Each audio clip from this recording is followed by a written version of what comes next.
By day 13, the blastocyst is firmly implanted in the endometrium. We'll now make sagittal cuts through each constituent part, one after another. The outermost is the syncytio trophoblast, which secretes the beta-HCG we detect in pregnancy testing. Next is the cytotrophoblast, followed by extraembryonic mesoderm, inside of which is a space known as the chorionic cavity. Sitting in this cavity and also surrounded by extraembryonic mesoderm is the developing embryo, the parts of which we'll discuss next.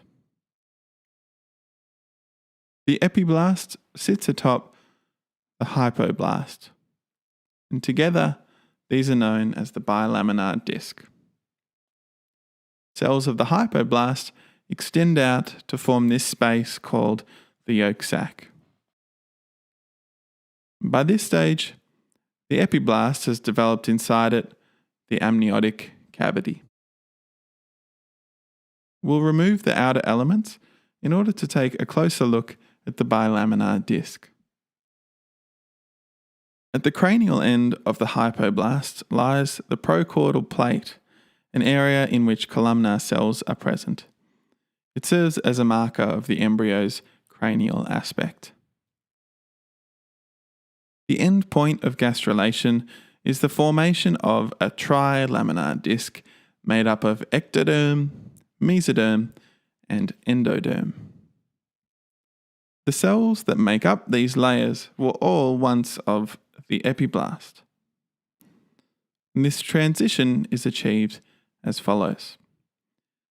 Cells of the epiblast migrate inward, downward, and then differentiate.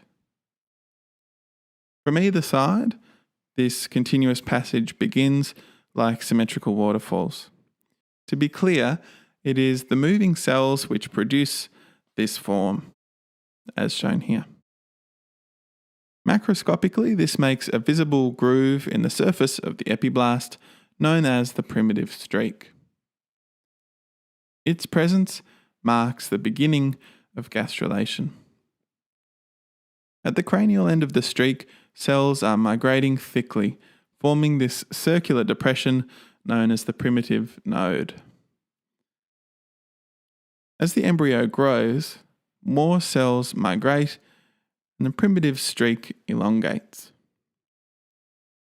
Cells which differentiate into endoderm displace cells of the hypoblast and eventually replace it entirely.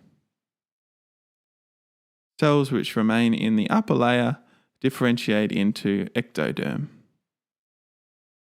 And cells which differentiate into mesoderm force their way between these two layers. Around day 16, cells migrating through the area known as the primitive node begin to form a hollow rod which curves toward the cranial end of the embryo.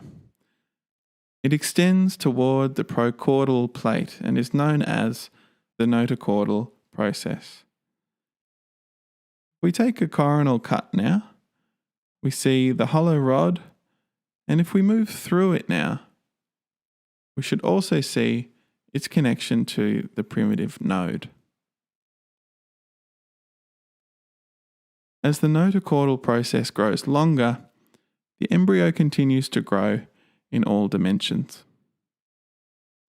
Around day 18, the notocaudal process fuses with the endoderm.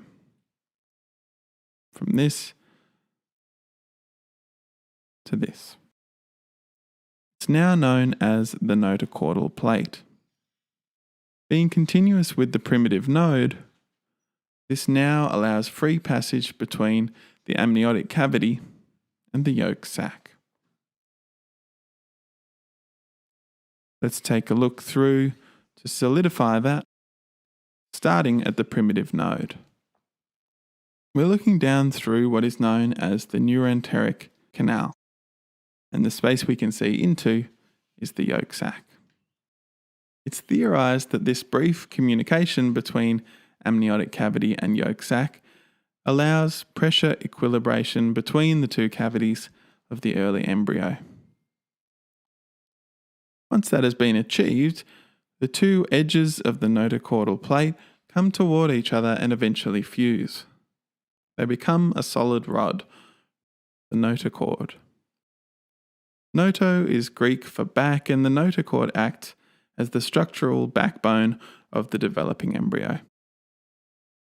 By this stage, intraembryonic mesoderm fills almost all the space between the ecto and endoderm. Apart from the space the notochord occupies, it is absent also at the oropharyngeal membrane, located where the procaudal plate once was, and the cloacal membrane. These are structural elements of the embryo that currently exist as ecto and endoderm tightly adhered. And that concludes the process of gastrulation, from bilaminar to trilaminar embryonic disc. Hit subscribe for more videos simplifying this complex topic. Thanks for watching, and we'll see you next time.